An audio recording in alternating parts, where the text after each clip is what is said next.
Իրապես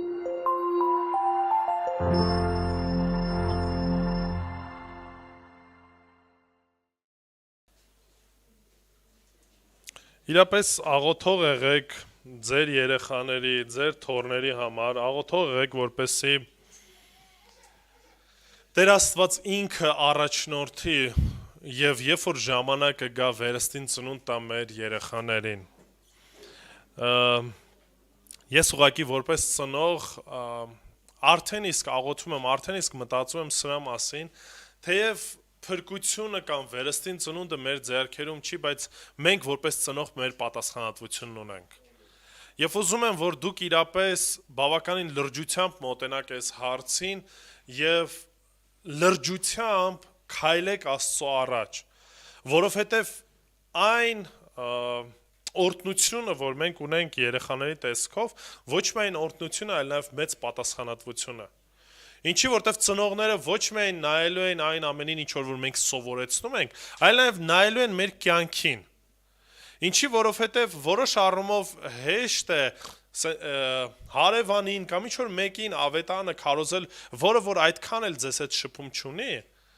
բայց խնդիրը առաջ գալի, երբ որ մարդիկ ձեզ շատ լավ ճանաչում են։ Մարդիկ տեսնում են ձեր ընթացքը, ձեր քայլը եւ երեխաները հենց այդ մեկն են։ Որոնք որ գուցե շատ դեպքերում չեն նայի, թե դուք ինչ եք ասում, այլ կնայեն ինչպես եք վարվում։ Ինչքանով է ձեր քարոզչությունը, ինչքանով է ձեր պաշտած Աստված կյանքում իրականություն։ Դրա համար շատ աղոթեք, որպեսզի նախ եւ առաջ Աստված ձեզ իմաստություն տա ճիշտ կերպով վարվելու ձեր կյանքում, որ այն ամենը ինչ որ կլսեք, կսովորեք, կկարդաք, որպեսզի կարողանաք ճիշտ կերպով կիրառել այն։ Բացի դրանից նաև աղոթող եղեք, որպեսզի ձեր երեխաներին իրապես դիպչի այն, ինչ որ այսօր սովորեցնելու եք։ Մի կարծեք, որ փոքր են, մի կարծեք, որ դեռևս չեն հասկանում, փոքրից կրթեք մանուկը։ Կրթեք Աստված վախությանը։ Մի այս ձևի հասկացողություն կա, մանավանդ Հայաստանում, ասեմ ոչ միայն Հայաստանում, այլ ընդհանրապես։ Տղաներին որոշ առումով ասում են չպիտի կոտրես, պիտի դուխով լինի տղան, այս կողմ այն կողմ, սենց խոսակցություններ շատ են գնում ընդհանրապես։ Ասեմ, որ այս ամեն ինչ ուղղակի հիմար արտահայտություններ են, որովհետև ես շատ անգամն եմ տեսել, երբ որ այդ ձև ասած կոչեցյալ տղաները, որոնք որ դուխով են, հետո դրանից հետո ինչ պատոհաս են դարձել իրենց ծնողների համար։ Պատոհաս են դարձել իրենց կյանքի շրջանակներում։ Մեզ պետք չեն այս ձև ասած ճակերտավոր դուխով տղաներ, որոնք որ իրենց հպարտությունից ելնելով չեն խոնարհվում Տիրոջ մեծության առաջ։ Սովորացրեք երեխաներին Աստված վախությանը։ Ոչ թե որ ձեզանից վախենան, որ դուք եք որպես, չգիտեմ,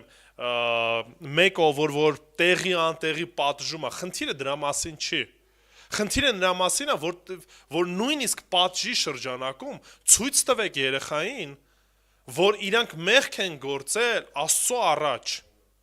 Եվ դուք որպես ծնող, որը որ դրված է Աստծո կողմից, այդ պատիժը տալիս է ոչ թե զուտ նրա համար, որ չի սիրում կամ ուզում է պատժի, այլ ցույց եք տալիս, որ պատժում եք, քանի որ սիրում եք, քանի որ Աստված այդ ամեն ինչը պահանջում։ Մենք կրենք որպես պատասխանատվություն, դա չի նշանակում վարվենք այնպես, ինչպես որ երեխաներն են ցանկանում։ Տանք այն ամեն ինչ որ իրանք են ուզում։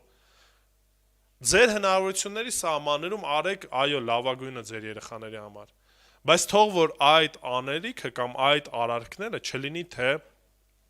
իրանց սովորացնեք, որ ամբողջ երկրագունդը կամ ամբողջ տիեզերքը պտտվում է իրանց շուրջը եւ իրանք էլ ամենակարևոր մարդիկ են այս աշխարհում։ Չէ, թող երեխաները շատ հստակ հասկանան, որ երեխային սիրում եք, երեխան շատ կարևոր եւ թանկ է ձեզ համար, բայց առավել կարևոր եւ թանկ է ձեզ համար Աստված։ Առաջնային տեղում նա է, նոր դրանից հետո մնացածը։ Իսկ եթե նույնիսկ նայեմ ընտանիքի շրջանակում, ամուսնու համար ամենաառաջնային կարևոր մարդը, շեշտում եմ մարդը, ոչ թե երեխաներն են, այլ ամուսնու համար իր կինն է, կնոջ համար իր ամուսինն է, նոր մնացածը։ Ինչի որտեվ սա նույնպես ընտանիքում մեկ-մեկ այս խնդիրը ես տեսնում եմ, երեխան ծնվում է եւ ծնողների համար երեխաներն են դառնում կարեւոր, կինը դառնում է երկրորդական կամ ամուսինը դառնում է երկրորդական։ Մեր թագավորը, մեր Աստվածը, մեր էսի ու այդ սաղ երեխայի մասին է խոսքը գնում։ Չէ, սիրելիներ, մենք որպես քրիստոնյաներ, որպես քրիստոնյա ընտանիք պետք է այս սկզբունքները շատ հստակ պահենք, որպեսզի հետագայում Աստծո առաջ իրապես ամոթով չկանգնենք։ Այսի մի քիչ թեմայից դուրս են ինչ որ խոսելու է, բայց կարևոր է, սիրելիներ։ Կարևոր է, որ մենք մեր առօրյայում, մեր դաստիարակության մեջ ամեն շրջանակում Տիրոջը փառավորենք։ Դրա համար այն երեխաները, որ մենք ունենք, այո, տրված են ժամանակով, որտեվ պահը գալու, որ կտրվելու են, բաժանվելու են մեզանից, առանձին ընտանիք են կազմելու, եւ այդ կարճ ժամանակահատվածում այն պատասխանատվություն, ինչ որ ունենք Աստծո առաջ, ճիշտ կերպով վարվենք, որպեսզի նորից փառավորվի Տերը։ Շատ լավ, այսօր հետաքրքիր է առակած գրքում ինչ որ Արմեն եղբայրս արդեն իսկ ասեց, խոսելու ենք որոշ առումով պայքար ցանկությունների դեմ ու առավել կոնկրետ խոսելու ենք շնության մասին։ Սա մի թեմա է կամ մի շրջանակ է, որը որ այսև կասեմ, համ բավականին ճանաչված է կամ մարդիկ սրա մասին գիտեն, բայց դրա հետ մեկտեղ խորքին ճանաչված չի եւ շատ մարդիկ ուղղակի մատերի արանքով են նայում այս հարցին ու երբ որ կնայենք միասին կտեսնենք թե ինչումն է պատճառը։ 16-րդ դարում Եվրոպայում կային քրիստոնյաների մի խումբ, որոնք որ ասկետիկ կյանքով էին ապրում։ Անունը դրել էին Էսյուր խաստես, հունարեն բառից է բխում, եւ իրենք ընդհանրապես բավականին լուրջ ինքնաժխտման այս ասկետիզմի կյանքով էին ապրում։ Նրանցից մի քահանա կար, որը որ անունն էր Ջոն, ու այս մարդը որոշում է կասում, որ ինքը ել ավելի պետք է կտրված ասկետիկ կյանքով ապրի։ Հրաժարվում է ընդհանրապես աշխարհի ցանկություններից ու որոշում է որպես ճգնավորի կյանք ապրի անտառներում ու անապատներում։ Դե պատկերացնում եք, ոչ միշտ ունի ուտելիք, ոչ միշտ ունի հարմար ջուր, այսինքն անընդհատ այդ նեղությունների, խնդիրների միջով էր անցնում եւ հիմնական նպատակը կամ միտքը էս էր, որ այս ամեն ինչը իրան կօգնի, որպեսզի իր միտքը մաքուր լինի։ Ինքը ել ավելի մաքուր եւ ցանկասիրությունից ազատ կյանքով ապրի։ Նա հույս ուներ, որ գուցե կգա մի պահ, որ լիակատար կազատվի այդ ամեն ինչից։ Այնուամենայնիվ ժամանակի ընթացքում Ջոնը հասկանում է, որ իր մեթոդը այդքան էլ լավ չի աշխատում ու լիակատար որևիցե ազատագրում եւ որևիցե լուրջ փոփոխություն իր կյանքում գոյություն չի ունենում ու հասկանում է, որ աշխարհից միայն հրաժարվելը բավարար չէ, այլ պետք է հոգու ներքին փոխակերպում։ Եվ իր վերջո վերադառնում է հասարակության մեջ ու հենց սկսում է սրա մասին էլ քարոզել, որ ֆիզիկական ուղղակի ինչ-որ մի բաներոց զրկելը մեզ չի ազատագրում կամ չի բերում փոփոխություն մեր ներքին պայքարի մեջ։ Այնինչ մարդը կարիք ունի աղոթքի, ապաշխարության, հոգևոր նորոգությանը, որպեսզի մեր կյանքում հաղթանակներ ունենանք։ Ինչ է իրանից ներկայացնում ընդհանրապես շնություն հասկացողությունը ու ինչպես պետք է պայքարենք դրա դեմ։ Բացեք Մատթեոսի ավետարան 5-րդ գլուխ, կարդալու ենք 27-ից 30 համարները։ Մատթեոսի ավետարան 5-րդ գլուխ 27-ից 30 համարները։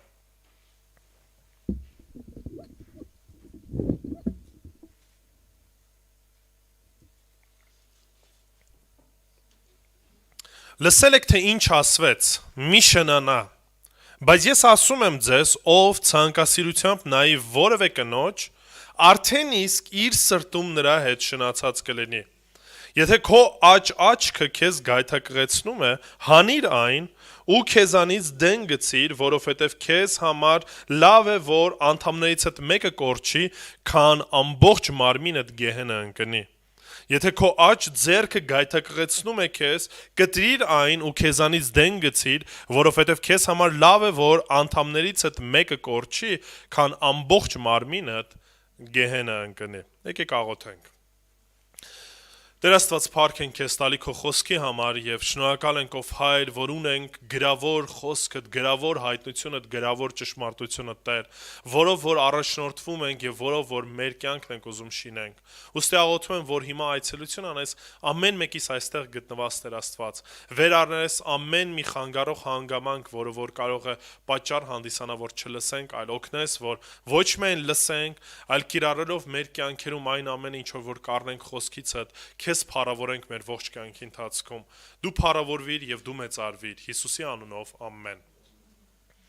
Գիտեք, շատ մարդկանց տրամաբանության մեջ եւ նույնը ասեմ փարիսեցիներու այն ժամանակվա շնություն հասկացողությունը կամ դավաճանություն հասկացողությունը միայն ֆիզիկական դրսևորումն էր եւ մինչեւ հիմա շատերը այդ ձևել կարծում են։ Այնինչ այս հատվածը եւ Հիսուս Քրիստոսի մեկնաբանությունը շատ հստակ ցույց է տալիս, որ շնությունը սկիզբ է առնում սրտում եւ հետո նոր գուցե եւ իրականություն դառնա ֆիզիկապես։ Այսինքն, երբ որ մենք ընդհանրապես խոսում ենք այս թեմայի շուրջ, շատերը նու մանավանդ վերսեմ Հայաստանում, երբ որ խոսում ենք այս հարցերի վերաբերել, երկու բան կա, որ բոլոր մարդիկ հիմնականում կրկնում են։ Երբ որ խոսում ես մեղքից, երկու բան են ասում են դե ես չեմ սպանել, երկրորդ բանը ասում են չեմ շնացել։ Չնայած շատերը այս հարցում սուտ են խոսում, հեսա կասեմ ինչու։ Բայց այնուամենայնիվ սա 10 պատվիրաններից կարծես երկու ամենահայտնիներն են, որոնք որ մարդիկ արտահայտում են, որ տեսեք ես այս հարցերում նման խնդրի առաջ կանգնած չեմ, բայց այնինչ թե անցած անգամ երբ որ խոսում ենք Հիսուս շատ հստակ ցույց տվեց, որ բոլորս էլ սպանում ենք, ինչ որտեվ սրտի մեջ բարկանում ենք եղբորս, քրոջս դեմ ոչ ճիշտ կերպով, եւ հիմա կտեսնեք նաեւ, որ իրականում ամեն մեկս էլ մեր կյանքում նաեւ շնանում ենք։ Գիտեք, այսօր խոսելու ենք հիմնական երկու քայլերի մասին, ինչ որ Հիսուս տվեց, որպեսզի կարողանանք պայքարենք շնության կամ ընդհանրապես ցանկության դեմ, ցանկության մեղքի դեմ։ Առաջինը պետք է շատ հստակ հասկանանք, թե ինչ է նշանակում ընդհանրապես շնությունը։ Հիմա դե կարակ ասեք, ախր բոլորս էլ դրա մասին շատ լավ գիտենք։ Շնությունը դա դավաճանությունն է։ Ու ասեմ, որ այս նույն տրամաբանությամբ էլ շարժվում էին այն ժամանակվա մարդիկ։ 27 համարը, եթե նկատեք, նորից Հիսուս սկսում է հետևյալ արտահայտությամբ. լսել եք, թե ինչ ասվեց։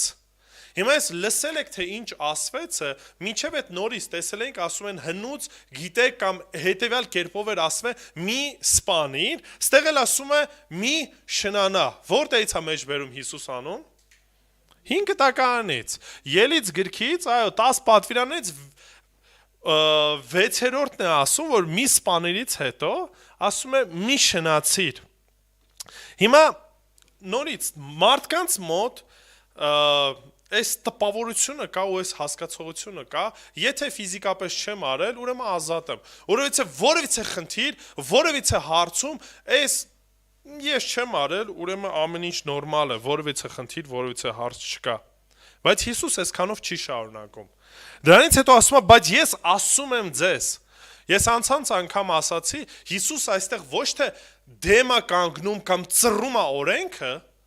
այլ բացատրում է օրենքը, այլ տալիս է այն խորքային հարցը, որին որ փարիսեցիները ուշադրություն չէին դարձնում, եւ որին որ նաեւ մենք ինքներս շատ դեպքերում ուշադրություն չենք դարձնում։ Բայց ես ասում եմ ձեզ, ով ցանկասիրությամբ նայի որևէ կնոջ, արդեն իսկ իր սրտում նրա հետ շնացած կլինի։ Շնությունը թե առաջ, թե հիմա համարվում է բավականին լուրջ մեղք եւ եթե կարդաք Ղևտացված նամակից կամ երկրորդ օրինաց նամակից, շնացողներին եթե բռնեին, պետք է միանգամից քարկոծվեին։ Ղևտացված 20:10-ում կարդում ենք հետեւյալը. ով որ շնություն անի մի ուրիշ մարդու կնոջ հետ, իր ընկերոջ կնոջ հետ, շնություն անողը անպատճառ պիտի մերձվի, թե շնացող տղամարդը, թե շնացած կինը։ Այսինքն այս պարագայում կարող ենք ասել, որ շնությունը դա սեռական հարաբերություն ունենալ է հակառակ սեռի ներկայացուցիչի հետ։ Բայց եթե նայում ենք մի փոքր ավելի խորքին, խնդիրը միայն չի վերաբերվում ամուսնացածներին։ Այսինքն կարա տպավորություն ստեղծվի, որ միայն ամուսնացածները կարան շնություն գործեն։ Այնինչ կոնկրետ հատվածի մեջ, երբ որ կարդում ենք, ասում է ամեն տեսակի կամ ցանկացած տեսակի կնոջը։ Ու սա վերաբերվում է թե տղամարդուն, թե կնոջը, եւ եթե փորձենք ավելի ընդհանրական ներկայացնենք, այսինքն ցանկացած տեսակի սեռական դրսևորում, կլինի ֆիզիկական, թե կլինի մտքում, թե ամեն տեսակի դրսևորում, ընտանիքից դուրս Աստծո առաջ մեղք է եւ վերջ։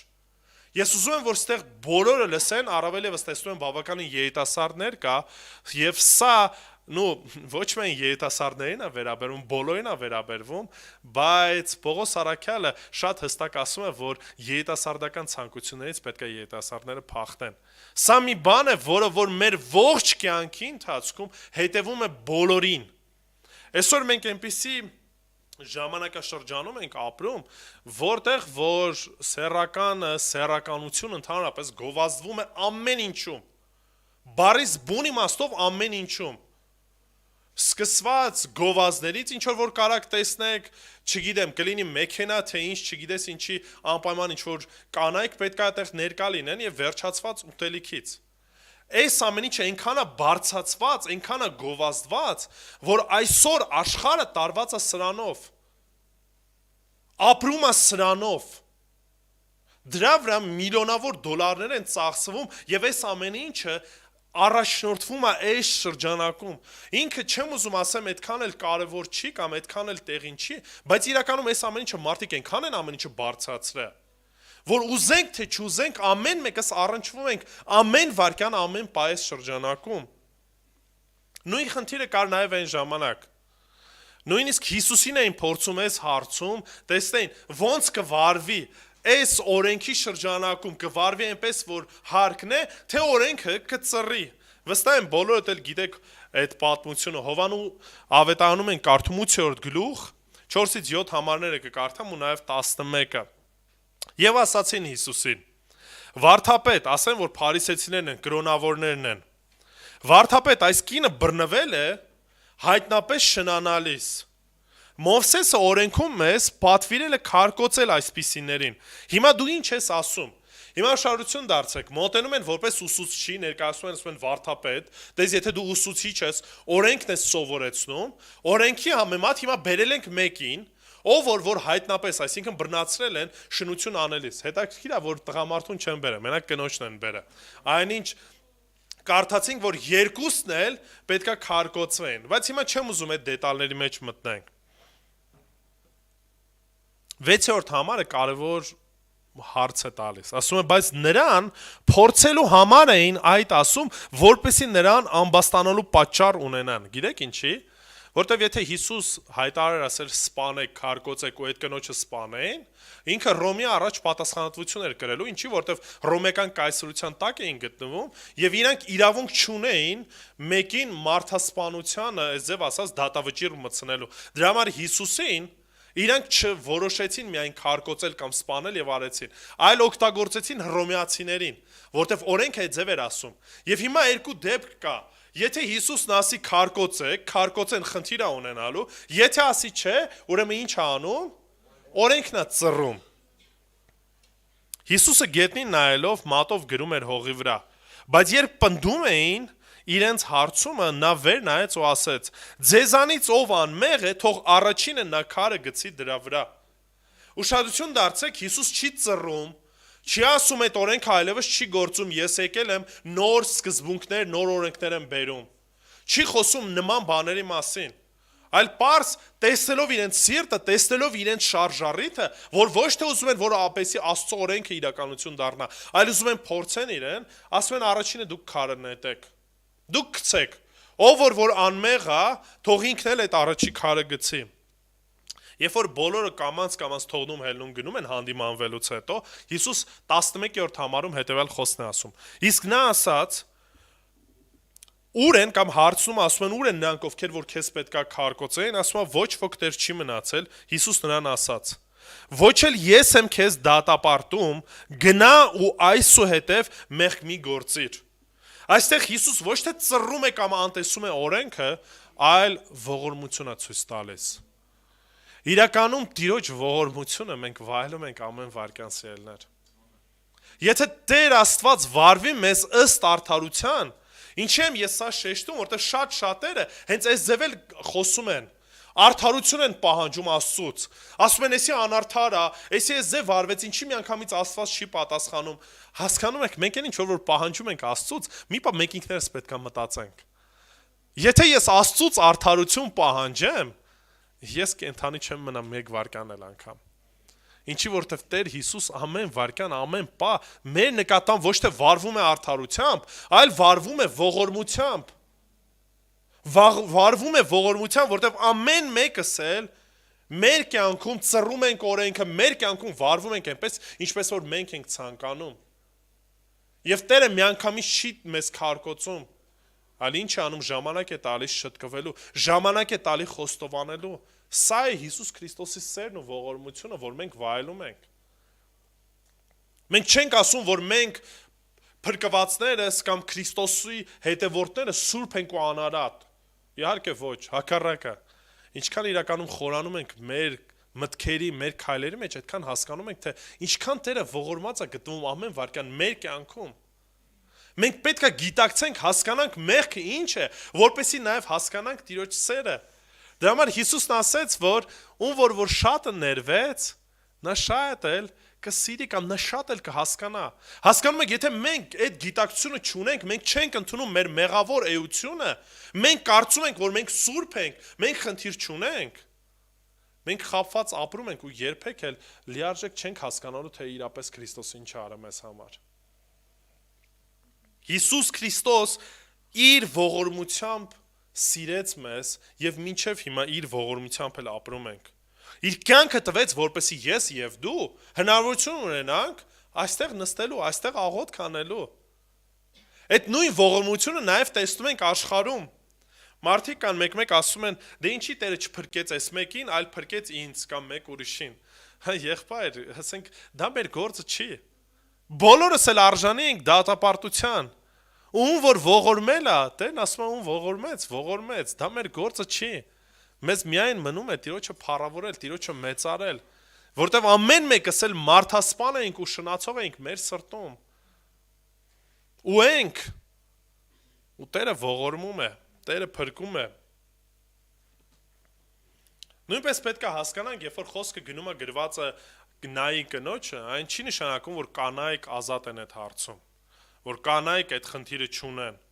Իրականում ցավոք սրտի եմ ասում, այսօր նույնպես Հայաստանում գնալով տարածվում է կանանց կողմից դավաճանությունները։ Շատ դեպքեր եմ լսում նաև այս ամեն ինչի շրջանակում եւ սա գնալով ավելանալու է։ Ուրիշ մի բան ասեմ։ Հիմա չեմ ուզում ավելի տղամարդկանց մասին խոսեմ, որովհետեւ բոլորդ էլ գիտեք, համարյա ամեն խոպանչի, որ գնում է Ռուսաստանը, դե կամ մի հատ սիրուհի ունի, կամ ինչ որ մեկի հետ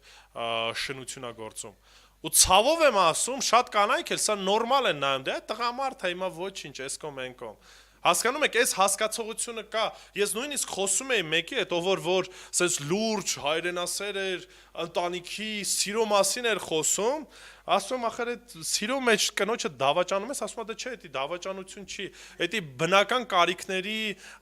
հոգալ է, այսինքն դե կարիքներ ունեմ, պետք է այդ կարիքներս հոգամ։ Իրան հարցում եմ, ասում եմ, բա որ կինդ այդ կարիքները հոգա, ոնց կնայես դրան, դե չէ, իրան չի կարելի, հասկանում եք։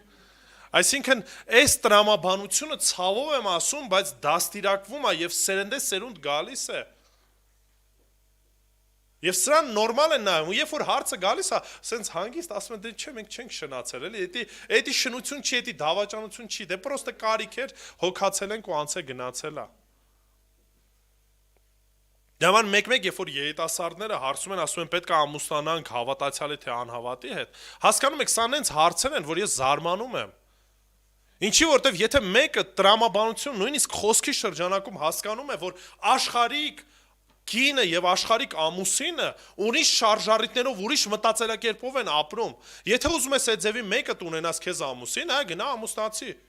Ո՞վ է ձերքդ բռնելու, ո՞վ է քեզ կարողանալու ինչ որ կերպով փագի կամ բանի։ Չէ, ամեն մեկս էլ ազատ ենք այդ ընտրության մեջ, բայց պետք է հասկանանք, որ այդ ընտրության շրջանակում նաև այն ինչ որ կրելու ենք, հետևանքները կրելու ենք։ Այդ մարդու հասկացողությունը լրիվ ուրիշ է, այդ մարդը լրիվ ուրիշ սկզբունքներով է ապրում։ Այսօր շատ շարժումներ կան, որոնք որ դեմ են խոսում, այս ձև կոչված ավանդական ընտանիքներին, սա իրենց ձեռ չի տալիս։ Քարոզում են ազատ շփում, ազատ փոխհարաբերություն, ամեն ինչում ազատություն, ու այսի ոչ միայն քարոզվում, այլ նաև ամեն օր գովազների տեսքով, ֆիլմերի տեսքով դուք այդ ամեն ինչը տեսնում եք։ Ու ցավոք սրտի շատ ընտանիքներում տեսնում են, որ նույնիսկ երեխաները, աղջիկ երեխաները տարված են սրանով։ Պաչիկ ինչ որ նկարներով, եսի ինչ դիրքերով նկարում են ու ծնողներն են նույնիսկ գցում։ Հասկանում եք, փոքրից երեխան դաստիարակվում է այս ձև։ Ուրիշ մի բան ասեմ։ Երբ որ նայում ես չամուսնացած կանանց, նորից Հայաստանում եմ, շատ հեշտ կարողանում ես հասկանալ, որ այս կինը ամուսնացած չի։ Ինչի, որովհետև հագուստով, որոշ առումով իր քայլերով կամ հագուստի բացակայությամբ երևում է, որ այս մարդը այնպես անում, որպեսզի իր վրա ուշադրություն դարձնեն։ Շատ հստակ կարողանում ես դա տեսնել։ Եվ հետո որոշ առումով վատ են զգում, երբ որ տղամարդիկ ուրիշ հայացքներով նայում են այդ կանանց։ Այսինքն մենք համ նման քայլի գնում ենք, համ դրա հետ մեկտեղ որոշ առումով բողոքում ենք, թե ինչ են մարդիկ նման տեսքով կամ նման հայացքներ գցում։ Ու հենց սրա մեջ է աբսուրդը։ Հասկացեք, մի բան, շնությունը միայն ֆիզիկապես դրսևորվելու մասին չի խոսքը գնում, այն սկիզբ է առնում որտեղ սրտում։ Դրա համար ասում է, արդեն իսկ սրտում նրա հետ շնացած կլինի։ Ստեղ խնդիրը միայն ուղղակի պահի տակ հայացքը չի։ Ինչի որտեվ էլի ասում եմ, կարող ուղղակի դուրսը քայլեք ու մի գովազդ լինի։ Հարցը պահի տակ ինչ որ մի հայացք անցնելը չի։ Ստե ուշադրություն դարձեք ինչ է ասում, ինչ հայացքով է նայում։ Ասում է,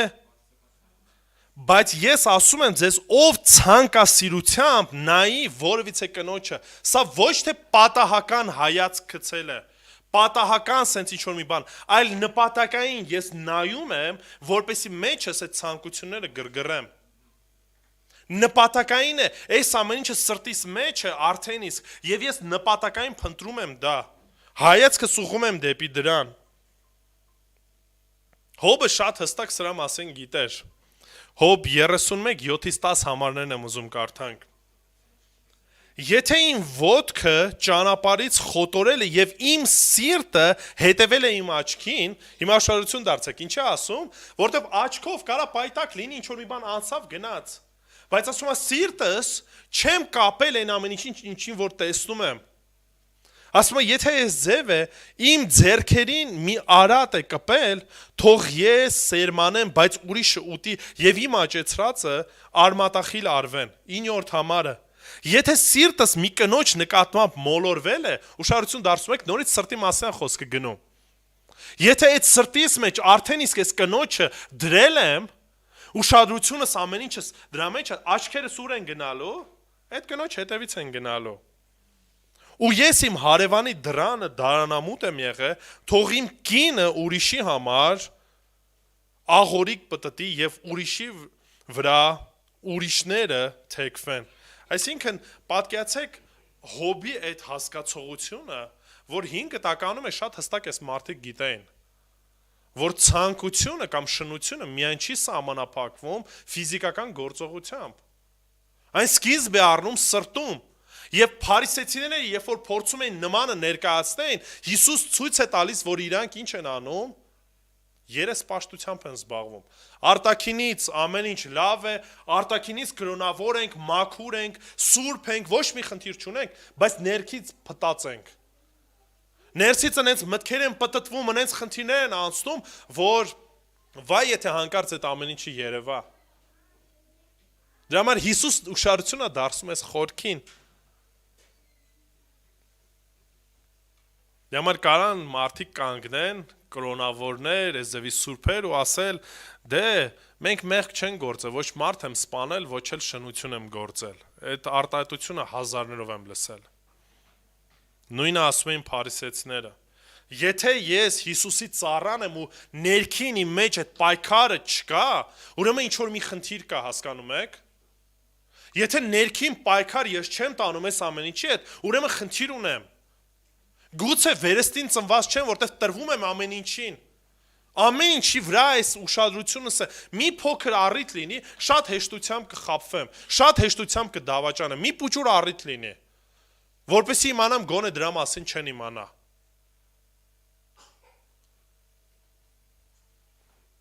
Լյութերը հետևյալ խոսքերն է ասել, Մարտին Լյութերը։ Եթե մենք չենք կարող խանգարել թռչունին թռնել մեր գլխի վրայով, բայց գոնե կարող ենք խանգարել իրեն բույն հյուսել մեր մազերի մեջ։ Ուշադրություն դարձեք, որ ասում է, եթե նույնիսկ ես չեմ կարող ինչ որ կերպով խանգարեմ, որ որևիցե միտք, որևիցե հայացք պահի տակ գա, բայց այնուամենայնիվ ես կարող խանգարեմ, որպեսզի այդ միտքը, այդ հայացքը ինչ չանի, սրտիս մեջ բույն չդնի, ես չտարվեմ դրանով, չկենտրոնանամ դրանով։ Դրա համար Ադամն ու Եվան Էդեմական պարտեզում հանգիստ ապրում էին, այդ պտուղը շուտվանից ընդ դրված էր, երբեք իրանց չեր էլ հետաքրքրում, ինչի, որտեվ հաստատ տեսած էին, անցել էին, տեսել էին, բայց ուշադրություն չէին դարձրել։ Բայց երբ որ սատանան ուշադրությունը դարձեց այնտեղ, սևեռվեցին, կենտրոնացան, ինչ արեց, աչքին քաղցր թվաց, հաճելի էր, ուզեցին արդեն մոտենան փորձեն, հասկանում եք։ Նույնպես եւ մեր կյանքում է լինում։ Մեր կյանքում պահի տակ լինում են տարբեր տեսակի մտքեր, տարբեր տեսակի իրավիճակներ կարանք տեսնենք։ Այդ ամեն ինչը պետք է ուղղակի թողնենք անցնի գնա։ Եթե կենտրոնացանք, խնդրի առաջ են կանգնելու։ Կայանի ու Աբելի պատմությունը նույնպես հիշում եք, մինչև սպանություն Աստված զգուշացրեց, ասեց մեղքը դրանց առաջ, այսինքն դու արդեն իսկ դրա մեջ էփվում ես։ Դու արդեն իսկ դրա շրջանակում աշխատում ես։ Արդեն իսկ սրտիդ մեջ սպանել ես, զգուշ եղի, որ մինչև վերջ չգնաս այդ քայլը չկատարես, արդեն իսկ մենք այդ խնդրի մեջ ենք, համար ինչ պետք է անենք, դրանից հետո անցնում է երկրորդ քայլին, լուծումը պետք է նայենք, 29 համարը, եթե քո աչքը քեզ գայթակղեցնում է, հանիր այն ու քեզանից դեն գցիր, որովհետև քեզ համար լավ է, որ անդամներից հետ մեկը կորչի, քան ամբողջ մարմինդ գեհեն ընկնի։ Եթե քո աջ ձեռքը գայթակղեցնում է քեզ, գտրիր այն ու քեզանից դեն գցիր, որովհետև քեզ համար լավ է, որ անդամներից հետ մեկը կորչի, քան ամբողջ մարմինդ գեհեն ընկնի։ Հիմա գիտեք, եթե մի քիչ sense թռուցիկ նայենք կամ մի քիչ խորքին չնայենք, կարա տպավորություն ստեղծվի, որ Հիսուս Քրիստոս ինքը իրան հակասում է։ Ինչի որտեվ նոր խոսում էր, որ խնդիրը մենակ ֆիզիկականի մասին չի,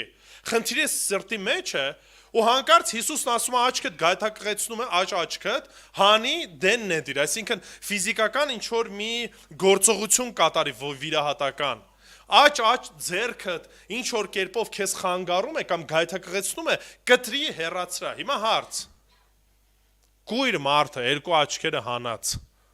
կարա սրտի մեջ ցանկություն ունենա։ Մի ձերքով կամ երկու ձերքով շնություն կարա մարդը գործի։ Միանշանակ, այսինքն խնդրի լուծումը ֆիզիկական ինչ որ վիրահատական հատման մեջ չի։ Այդ դեպքում ինչի մասն է խոսքը գնում, ընդհանրապես պետք է հասկանանք, որ աջ կողմը շատ կարևոր էր հрьяաների համար, նույն անընդհատ կտեսնեք, որ խոսում էին աջ կողմը նստածը կարևոր, որպես կարևոր հատվածի, Հիսուս Քրիստոս ինքը նստեց Հոր Աստծո աջ կողմում, ընդհանրապես նույնիսկ մեզ համար, մենք մեծամասամբ բոլորս աջ ձեռքով են գրում, ձախլիկներ շատ քիչ են լինում, ինչի դրա համար մարդկանց համար կարծես աջ ձեռքը ավելի կարևոր էր, այս աջ հասկացողությունը մեր մարմնի կարևոր անդամների մասին է խոսքը գնում։ Զաքարիա մարգարեության մեջ հետաքրքիր է 11-րդ գլուխ 17 համարն եմ ուզում կարդամ, ասում է վայ փուչ հովին, որ լքում է հոտը, սուր նրա բասկին եւ նրա աչքին ու նորից աջ ձերքի մասին ասում, աչքի մասին ասում, նրա բազուկը ամբողջովին պիտի չորանա եւ նրա աչքը բոլորովին պետք է խավարի։ Այսինքն Հիսուս Քրիստոս խոսում է հետեւյալ տրամաբանությամբ, որ նախ եւ առաջ մենք շատ լուրջ պետք է վերաբերվենք այս հարցին։ Այսինքն, եթե վերցնենք մեր մարմնի ամենակարևոր անդամները, առանձնացնենք կարևոր անդամ որպես աչք ընդհանրապես, հասկացեք, ոչ թե զուտ միայն աչք կամ ձեռք, այլ ընդհանրապես ձեր մարմնի ամենակարևոր անդամները։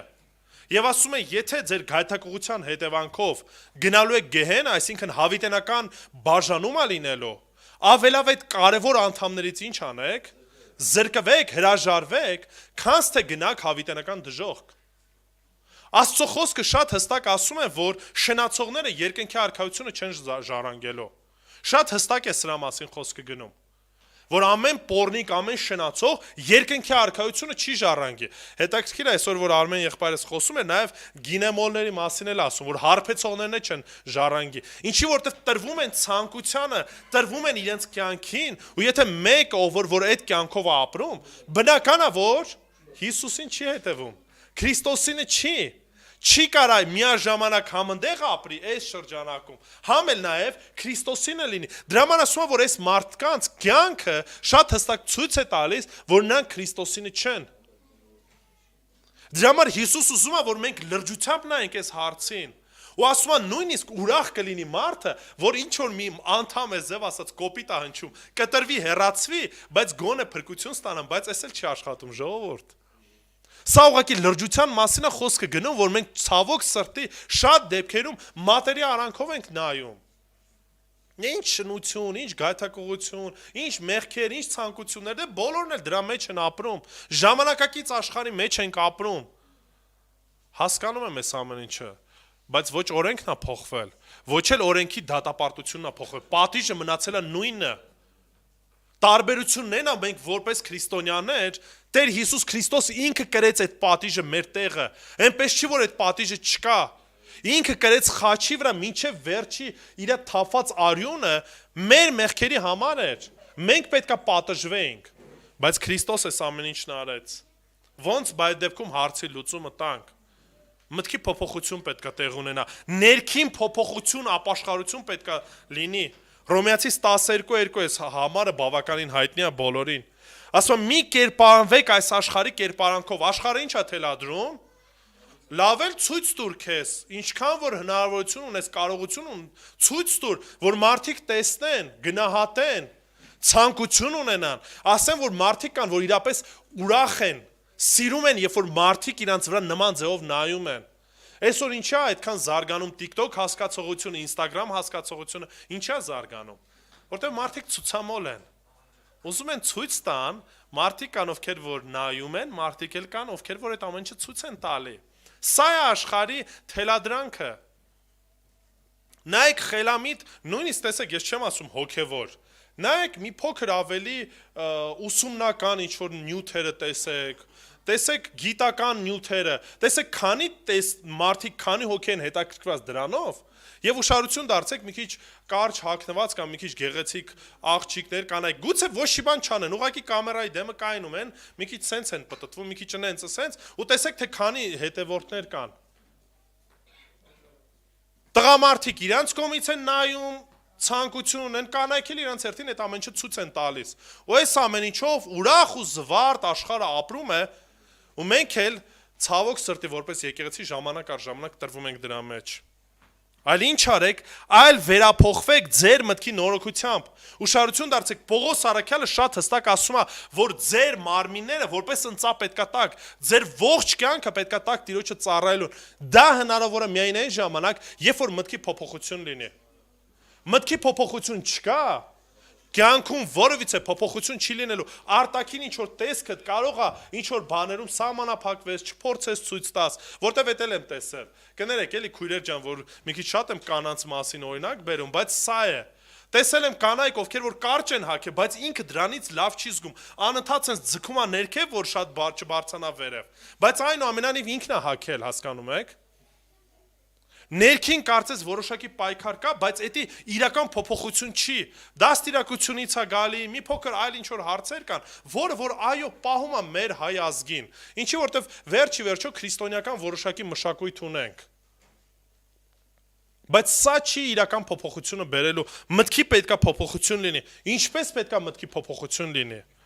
Որպեսզի դուք քննեք Աստծո կամքը, թե որն է բարին, հաճելուն ու կատարյալը։ Երբ որ մենք վերստին ծնունդ ենք ստանում, խոսքն է, որ փոխում է մեր աշխարհայացքը, փոխում է մեր տրամաբանությունը, փոխում է մեր հայացքը։ Երիտասարդ տղաներ կային, որ մեկ-մեկ մոտենում են, ինձ ասում են, ախր ինչ անեմ։ Միշտ ուշքումիթս էտա, հա, աչքերս վազում է այնտեղ, ու պարզ հարցում ասում խոսքը կարդում ես, ասում են դե չի ստացվում կամ բան։ Հասկանում եք, եթե խոսքը չկարդակ, դա ինչ որ կախարդական փայտիկ կամ ինչ որ բան չեմ կարող ասեմ, գիտես ինչ կա, գնա աչքերդ հեռացրա ու ամեն ինչ կդզվի։ Այդ չի օգնելու։ Ներսի փոփոխություն պետք է լինի, ստեղ մտքի հասկացողությունը պետք է փոխվի։ Առակած գիրքը արդեն իսկ բավականին շատ խոսում է սրա մասին, ու այսօր Արմեն եղբայրս մի հատված կարդաց, որը որ բավականին այս թեմայի շրջանակում էր, բայց ուզում եմ եւս մեկ հատված կարդամ Առակած գրքից։ Առակած 6-րդ գլուխ 20-ից 25 համարները, չնայած ինքը ավելի մեծ է հատվածը, բայց ուզում եմ այս հատվածը առանձնացնենք։ Առակած 6 20-ից 25 Որդյակ իմ պահիր քո հոր պատվիրանները եւ մի մերժիր քո մոր ուսուցումը։ Հիշում եք, չէ, խոսքը գնում է ընդհանրապես իմաստության փոխանցածը եւ այն ինչ որ ասում է հոր պատվիրաններ կամ մոր ուսուցում, դա խոսքը գնում է հենց Աստծո խոսքի մասին, զուտ ինչ որ փիլիսոփայություն չի, մարդկային ուսուցումների մասին չի խոսքը գնում։ Հիմա ուշադրություն դարձեք 21 ասում է. դրանք միշտ քո սրտին փաթաթիր, քո վզին կապիր դրանք։ Այսինքն թե ներսից, թե դրսից ամբողջությամբ դրա մեջ պետք է լինես։ Թող գնալու ժամանակ առաջնորդեն քեզ, քնած ժամանակ պահպանեն քեզ։ Ուր որ գնում ես, թող այդ խոսքը, այդ խորհուրդները, Աստծո խոսքը քեզ առաջնորդեն։ Նույնիսկ քնած ժամանակ թող քեզ պաշտպանեն։ Ինչի որտեվ քնած ժամանակ մեր երազները գալիս է նրանից, ինչի մասին ենք մենք մտածել, ինչ ենք տեսել, երազում մեծամասամբ էլ տեսնում եք։ Ինչի համար կարևորը, որովհետև պատվիրանը ճրագ է, իսկ ուսուցումը լույս։ Ուշադրություն դարձնում եք, ճրագ է եւ լույս է։ Մենք կարիք ունենք լույս քայլելու համար։ Մթության մեջ չես կարա քայլես կամ հերու չես գնա։ Խնդրի առաջ ես կայնելու։ Ասում է այդ խոսքը քո կյանքի համար ինչ է, ճրագ եւ լույս է։ Խրատի հանդիմանությունը, մենք չենք սիրում, չէ՞, խրատ, չենք սիրում հանդիմանություն, բայց ինչ է ասում, կյանքի ճանապարհը։ Առանց դրա անհնարին է ժողովուրդ։ Պատկերացեք, մեկը քայլում է փոսը ընկնի, դու իրան ասում ես մի գնա, ընկնելու ես փոսը, կարա ինքը դրանից վիրավորվի։ Կարա ասի դու ինչ ավելի խելացի ես, քան թե ես։ Սաղ աշխարհն ասում է, որ սենց քայլի փոս չկա։ Հասկանում եք, կարա բաներ լինի, որը որ մարդը նորմալ է չընդունի։ Դա որոշ առումով իր եսին կպնի, բայց խնդիրը դրա մասին չի։ Նույնն է նաև մեր կյանքում։ Հանդիմանությունը մեր կյանքի համար է։ Մեր կյանքի ճանապարհն է, այդ հանդիմանությունը եթե բխում է ինչից, խոսքից։ Որպեսի պահպանեն քեզ ումից, ասում է չար կնոջից, անարակ կնոջ շողոքորթող լեզվից։ Քո սրտում նրա գեղեցկությունը մի ցանկացիր եւ նա թող քեզ չհրապուրի իր թարթիչների շարժումով։ Այսօր դա մեր իրականությունն է, ժողովուրդ։ Այդ թարթիչները, այդ շուրթերը, այդ գեղեցկությունը, այս ամեն ինչը լիքնա։ Մեղքը լիքնա։ Ձեր մարմինները այնքան հնարավորություն կա մեղքին տրվելու, որ չեք պատկերացնում։ Այսինքն գնալով ինչքան որ մենք զարգանում ենք, այդքան նաև զարգանում է ցանկություններին տրվելու հնարավորությունները։ Բազմազան են, լիքն են։ Ամեն տեսակի խայտաբղետ ու այդ ամեն ինչը չափից ավելի բարձր մակարդակով գովազդվում է։ Ամենահարուստներն ու ամենահայտնիները, որ ներկայացնում են իրենց կյանքը, այդ ցոփը, շվա, այդ ամեն ինչը, մենք շատ դեպքերում ինչ ենք անում, տրվում ենք դրան։ Մենք ասում ենք Երանի Իրան, տես ինչ ավտոյա պտտվում, չգիտեմ ինչ մեքենա ունի, ինչ տների մեջ ապրում, ինչ կյանք ունի, տեսեք ուր գնացին, էս արեցին, այն արեցին, հասկանում եք, մենք էլ ենք այդ խայծը կուլ տալիս։ Մենք էլ ենք մեր կյանքում ժամանակ առ ժամանակ Երանի տալիս իրենց։ Բայց մոռանում ենք մի կարևոր բան, թե ում Աստված Երանի տվեց։ Երանի տվեց նրանց, ում մեղքերը ներված են։ Երանի տվեց նրան, ով որ գտել է ողորմություն Աստծուց։ Դրա համար սիրելիներ, որպեսզի մենք կարողանանք ճիշտ կերպով պայքարել, առաջինը պետք է գիտակցենք մեր իրավիճակը։ Պետք է հասկանանք ռեալ մեղքը ինչ է, որ այն մեզ համար ինչ որ վերացական խոսքեր չլինի, որը որ կարծես հեռու է մեզանից։ Չէ, ժողովուրդ, հեռու չի։ Այդ շնությունը հեռու չի մեզանից, ամեն մեկս էլ դրանով անցնում ենք, եթե զգուշ չլինենք։ Այդ սպանությունը հեռու չի մեզանից, ամեն մեկս էլ երբ որ թույլ ենք տալի բարկությունը, այդ ամեն ինչը դրվում է արմատ մեր սրտում։ Ու արդեն իսկ մեր սրտում շնանում ենք, արդեն իսկ մեր սրտում սպանում ենք։ Կատարյալ չենք, մարմնի մեջ ենք եւ պայքարը երբեք չի կանգ առնելու։ Ոչ մի տարիքում եւ ոչ մի ժամանակահատվածում։ Թող մեկը չկարծի, որ ինչ որ տարիքի է հասնելու, որ դրանից հետո ասելու է վերջ։ Արդեն սուրբ եմ դառել, ոչ մի խնդրի առաջ չեմ կանգնում, ոչ մի ցանկություն, ոչ մի հարց չկա։ Մի քիչ տարիքով մարդիկ ժպտում են։ Որտեվ սա է իրականությունը երիտասարդությունից մինչև մեր կյանքի վերջի շունչը դրա միջով անցնելու ենք։ Խնդիրը դրանում է ուղղակի։ Կամ պայքարում ենք, կամ տրվում ենք դրան։ Եթե վերստին ծված մեկն ենք, ուրեմն պետքա պայքարենք։ Ինչպես մտքի նորոգությամբ, երբ որ վերստին ծնունդ ենք առնում, պետքա խոսքի մեջ ինչ անենք, ուսումնասիրենք, կարդանք, ոչ միայն իմանանք, այլ նաև գործնականում կիրառենք մեր կյանքում։ Ու այդ ժամանակ է, որ կկարողանանք ամեն օր-օրի այլ ավելի հաղթանակներ ունենանք, այլ ավելի ամուր կանգնենք։ Ու այս դեպքում արդեն իսկ ինչ որ TikTok-ի վիդեոներ կամ այլ ինչ որ տեսարաններ այդքան շուտ չի գրավի մեր սիրտը։ Կսկսենք կամած աճել դրա մեջ։ Դրա համար հիշեք սա, խոսքի մեջ արմատացեք, գործածեք ձեր կյանքում, խնդրեք, որպեսզի աղոթեն ձեր համար, որպեսզի հաշվետու լինեք, ինչի, որտեվ սա է Տիրոջ ցանկությունը, որպեսզի ոչ միայն զուտ արտակնապես ցույց տանք, որ մենք Քրիստոսին ենք, այլ ներքին փոփոխություն լինի, ներքին անընդհատ պայքար լինի մեղքի դեմ եւ Տիրոջ շնորհքով ու Տիրոջ ուժով հաղթանակած դուրս կգանք։ Թող Տերը օրհնի բոլորիդ աղոթենք։